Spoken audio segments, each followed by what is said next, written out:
Welcome to JD Clips. Please enjoy the short versions of our famous videos and keep learning.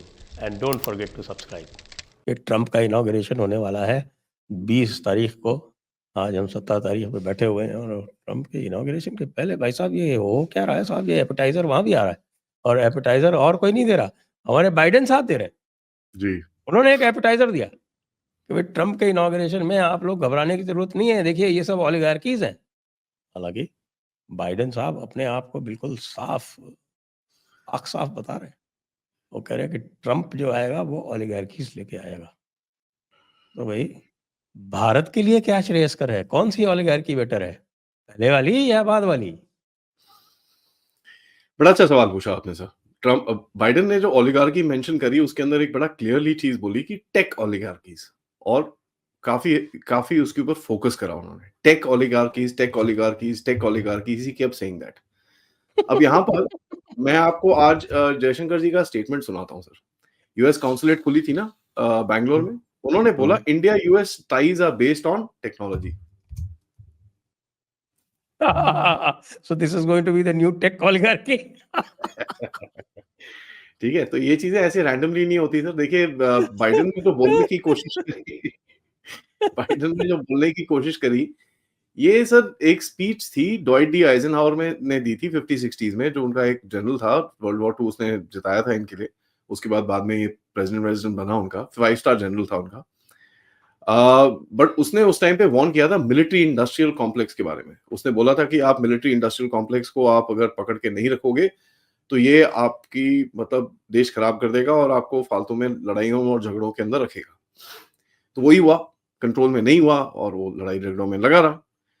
अब Biden ऐसी ही कुछ speech देने की कोशिश कर रहा है कि देखिए जो पहले वाले थे हम तो सब जानते हैं उनको, सब कुछ ठीक है जो भी चल रहा है, मैंने ये करा, मैंने देखो आपका इजराइल और हमास के बीच में जो भी एग्रीमेंट करा दिया, मैंने इतना सब कुछ कर दिया। लेकिन अभी जो आगे आ रहे हैं ये लोग बोलते हैं कि फैक्ट चेकर नहीं होंगे। वही फैक्ट चेकर नहीं होंगे सुन के तो हमारे 3-4 गिर गए होंगे यहाँ पर भारत के अंदर, क्योंकि इनके भी बेचारों की सारी फंडिंग हमारे चिड़ियाघर के भालू का क्या होगा? हाँ जी, इनकी फंडिंग सर देखिए 2-3 चीजें, एक तो डायरेक्ट फंडिंग आती थी इनको कई लोगों को। दूसरा आईएफसीएन नेटवर्क के जितने भी फैक्ट चेकर्स थे, बाय द वे इसका तो 2019 से आईएफसीएन के साथ कोई रिश्ता नाता नहीं है, बट आईएफसी ने ये तो इसको लोग रिजेक्ट कर दिया था। जी, ये लोग मेटा की फेसबुक और इंस्टाग्राम यूज करते थे ट्रैफिक ड्राइविंग के लिए सर। तो वेबसाइट ये जो चलाते हैं उसके अंदर ये जो ट्रैफिक ड्राइव होता है वो सिर्फ मेटा और इन जगहों से होता है। तो अगर मेटा और जैसे फेसबुक, इंस्टाग्राम थोड़ा स्ट्रिक्ट हो जाता है तो इनका ट्रैफिक ड्राइविंग कम हो जाएगा, और अगर ट्रैफिक कम हो जाएगा तो फिर पैसे नहीं आएंगे तो फिर 14 से 28 लाख रुपए मांगना पड़ेगा इसको हर महीने। Anyways coming back to the point कि वो काफी गुस्सा है क्योंकि जितना इन लोगों ने सेंसरशिप एस्टैब्लिशमेंट कर रखा था ग्लोबल एंगेजमेंट काउंसिल से, नेशनल एंडाउमेंट ऑफ डेमोक्रेसी से, इन सब चीजों से जो एक सेंसरशिप स्ट्रक्चर बनाया हुआ था वो पूरा टूट गया है। और इनको अभी रियलाइज हो रहा है वो स्ट्रक्चर पूरा टूट गया है। सर स्ट्रक्चर टूट गया था जब ट्विटर फाइल्स रिलीज हुई थी। सबसे पहले जब वो चीज रिलीज हुई तब से स्ट्रक्चर खत्म हो चुका है, इट वाज डैमेज्ड। एंड ये चीज आपके चैनल पे मैंने करीब 6-8 महीने पहले बोली थी कि नया जो एक स्ट्रक्चर निकल रहा है दुनिया का, उसके अंदर technology is going to be playing a big role. And तभी हमारे मोदी साहब जाके हमेशा टेक्नोलॉजी टेक्नोलॉजी, उनकी भाषा में अगर बोलूं तो वो हमेशा यही चीज बोलते रहते हैं। और आज जयशंकर जी ने भी यही स्टेटमेंट दिया है कि भाई टेक्नोलॉजी के साथ हमारा रिश्ता है उनका, and that is the game. Biden का असर देखिए ऐसा है, he is trying to warn people कि देखिए यार ये नया कुछ बना रहे हैं, it is uncertain, he is trying to say that ये हमको और पता वो नहीं कह है। रहे हैं इनकी स्पीच के जस्ट आसपास ही, हो सकता है उसके पहले, काश पटेल ने बोला कि भाई Bill Gates has been lobbying the Senate day and night to block the release of the Epstein island list. Sir ये बहुत सारे ये सारी चीजें जो है बिल गेट्स की और आपके क्लिंटन की, ओबामा की, ये सब डिक्लासिफाई होके अगर पब्लिक में आ गई तो क्या होगा? It is Oh, going this to is be going an to be very earthquake, interesting, sir. ये बहुत going to be interesting time होने वाला अर्थक्वेक। है। इनके सबके जो है वो पूरे कपड़े जो है वो खुल जाएंगे, नंगे हो जाएंगे ये पब्लिक में। सर इलॉन मस्क ने कोई 2-3 हफ्ते पहले बोला था बिल गेट्स को, I will रूइन you, I will bankrupt you. ठीक है, इलॉन मस्क उसके बाद से हार्डकोर लगा हुआ है पीछे जॉर्ज सोरोस के। हम्म। ठीक है, because they found something more. अब आप इसको थोड़ा ग्लोबल एस्पेक्ट में देखिए। 3-4 कंट्रीज़ ने जॉर्ज सोरोस पे निशाना मारा है पिछले कुछ दिनों के अंदर, पिछले 3-4 महीनों के अंदर।